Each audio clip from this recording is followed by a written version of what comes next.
Hello everyone, my name is Katarina. Welcome to my YouTube channel and blog. Finally, I have for you another card video. Today I will be showing you how I made this card for the Valentine's Day. It's actually very simple and quick to make, just simple inlaid heart that I embossed. Here you can see all the supplies I used.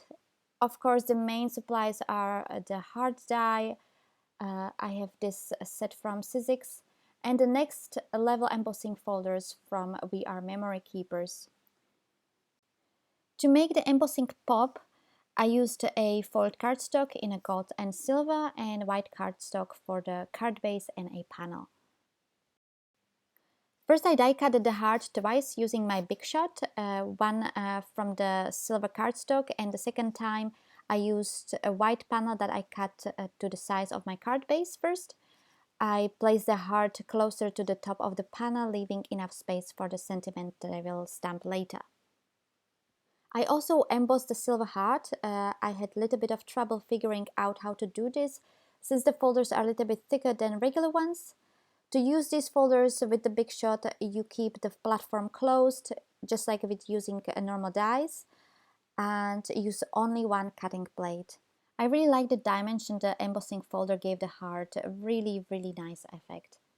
Next I was going to add some embellishments and stamping to the panel with a negative die cut. I used some glue, tape runner, baker's twine, stamps and sequins.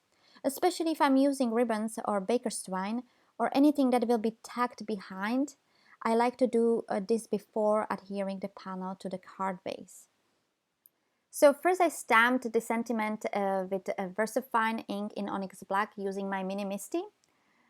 And I used the sentiment Be My Valentine from the stamp set called All Occasion Sentiments from 𝗙𝗪𝗟𝗟𝗪𝗪. Anyone out there looking forward to 𝗙𝗪𝗟𝗪𝗪 reopening? Should be this April. Hope it stays like that. I really can't wait. As I said, I used my Mini Misty to stamp the sentiment. I stamped the sentiment twice to intensify the black ink, but if you don't have this tool, you can just use a regular stamping block. Then I wrapped a baker's twine around the card base, right between the heart and the sentiment. I thought pink baker's twine will suit the card the best, but I didn't have a twine in pink. I just had a beige colored baker's twine. So I took my pink distress ink and I dabbed the ink on the twine and let it to dry. I first wrapped the twine 3 times around the panel. To make it easier, I used a tape to hold it in place. And I used the rest of the twine to tie it into a bow. This twine is a little bit difficult to handle. It's a little bit stiff and I had troubles handling it, but I got it in the end. To make sure the bow didn't move, I used a little drop of a liquid glue from Ranger to hold it in place.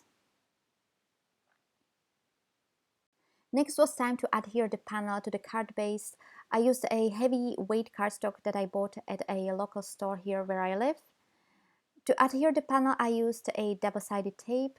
For the heart, I tried both double-sided tape and liquid glue, and I would recommend the glue, like multimedia mat from Ranger, to have more wiggle room for the heart before it dries. Especially with the embossing, you will not have a flat surface, and the liquid glue will give you a little bit more time while you work on the alignment. I waited a little bit for the glue to dry. It doesn't really take that long. And to finish up the card, I added a few sequins as a little embellishment. And this is the finished card. Using the foiled cardstock and the next level embossing folders really give the card a great look. Especially the silver foil changes colors depending on the light. Really nice effect. I made also a card using the golden foiled cardstock and love them both. They are equally beautiful cards. Here is the list of the supplies. You can also find it in the description below, as well as over on my blog. If you like this video, please give it a thumbs up, and if you are interested in more videos like this, consider to subscribing to my channel. You can also follow me on social media. The links you can find in the description below, or hop over on my blog cherry-bee.net. and I will see you in my next video. Until then, have a great time. Bye!